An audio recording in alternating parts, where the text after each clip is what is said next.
So, What's the truth? what's the truth? The truth is Eddie is the more likely suspect. What's the truth? What's likely? Because he had the least amount. So what you want to do is implicate and exonerate and weigh those two off. But the really important aspect of it, which is something that you guys picked up pretty quickly is, although not everybody did, was that there were different versions. Right? Yes.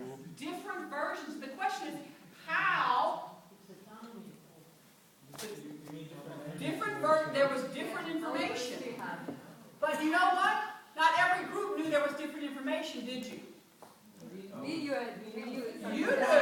We didn't figure the info, but we figured the time between 6:30 and 9 o'clock. What was Eddie doing all this time? I understand, but the point is, did you have all the information?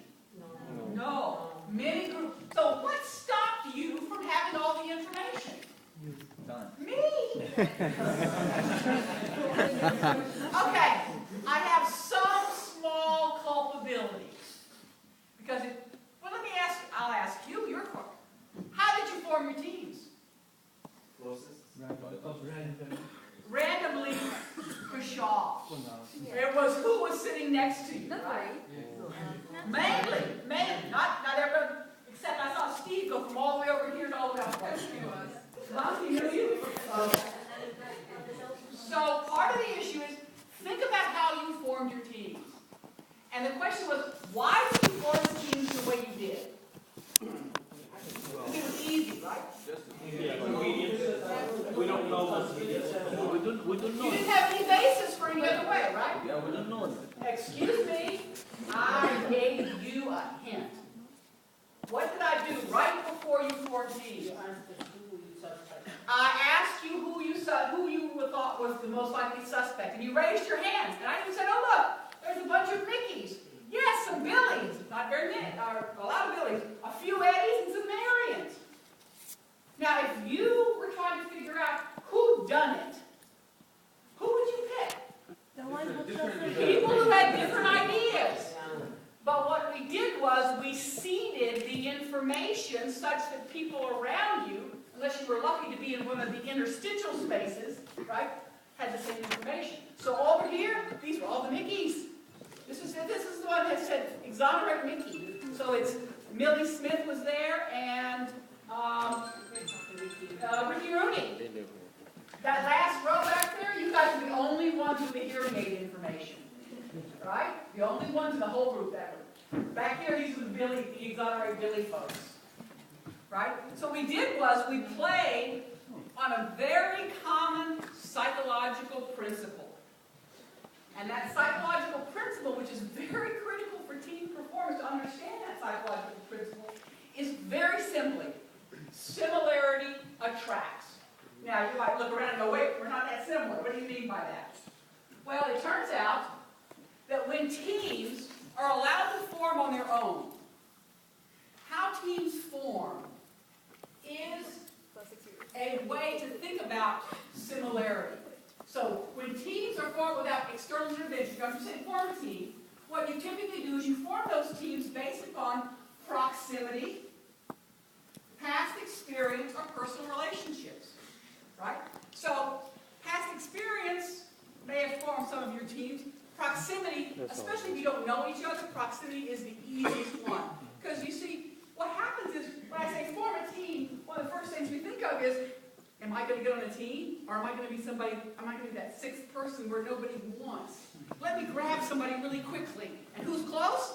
These people. And by the way, you've sat, even for a short period of time, you just sit next to these folks, they look a whole lot different than those folks over there.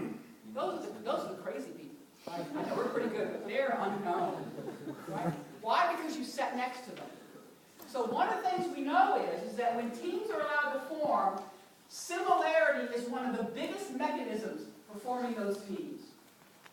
Now, there's some wonderful advantages for teams that form on that heuristic. Okay? And it's true because it turns out that we do it all the time. Number one is efficiency.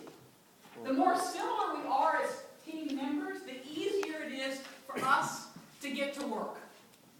The more common our language, the more common our worldview, right? The more common things we have with each other, so it's easier to get to work.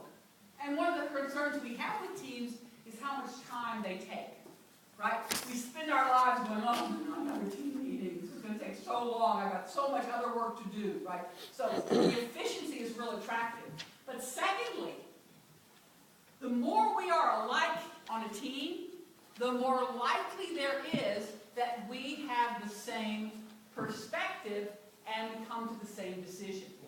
So if you could imagine a team with a group of similar others where everybody is basically on the same side of an argument, which makes us more confident that we have the correct answer. So with all of you who just had the Billy information, right, or all of you who just had the Mickey information, you would say, wow, look at all of us. It's consistent. We all feel the same way. We're very confident about our results. To the extent that you had folks with very different information, it lowers your confidence, but may make you more open to new information. And the third factor, the real advantage is that if you think about who your friends are folks who are typically very similar to you in goals and values. They have the similarity attraction. These are the folks who you're most likely to hang out with. Now, you know what? In teams, oftentimes these meetings go on interminably, so we really like having people that we like to hang out with because we can talk about other stuff. And if you actually monitor teams that are made of similar others, and you monitor what they speak of, their time on task is much less compared to their time on social, on relationship. So the more homogeneous the team, the more you see time on social rather than time on task. They have more social in common. And the relationship among the parties is more important. Now, those are all the good things that happen, right? But what happens? Well, the first thing we have to think about is this the best way to form our team? No. It could be. It could be. Absolutely could be. From Because task to task. if it's the task, you've got to understand what the task is. Knowing what the task is, and actually, Craig, can I get you to hand these out? Knowing what the task is helps us figure out how we should compose our teams. So let's take team tasks and divide them into two big buckets. Okay? The task of innovation and the task of implementation. Now, I understand that when you innovate, you have to implement sometimes, and when you implement, sometimes you have to do a little problem solving. Sure. But where does the majority of the team spend its effort? Innovation or implementation?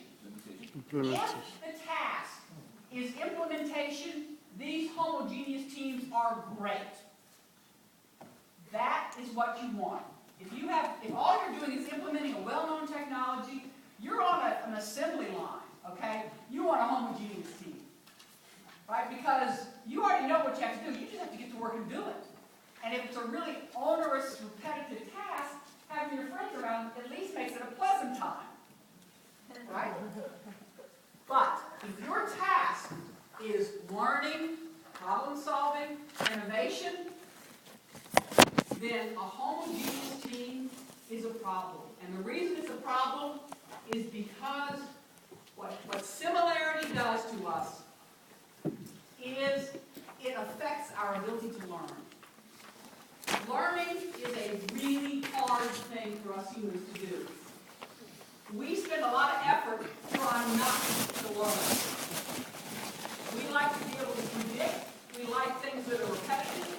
And so what happens is that we only learn when there is a discrepancy between what we expect and what we observe.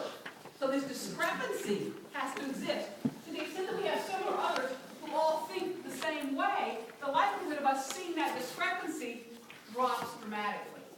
So as the team basically is more similar in their opinions and their ideas and their perspectives, there is less motivation to learn.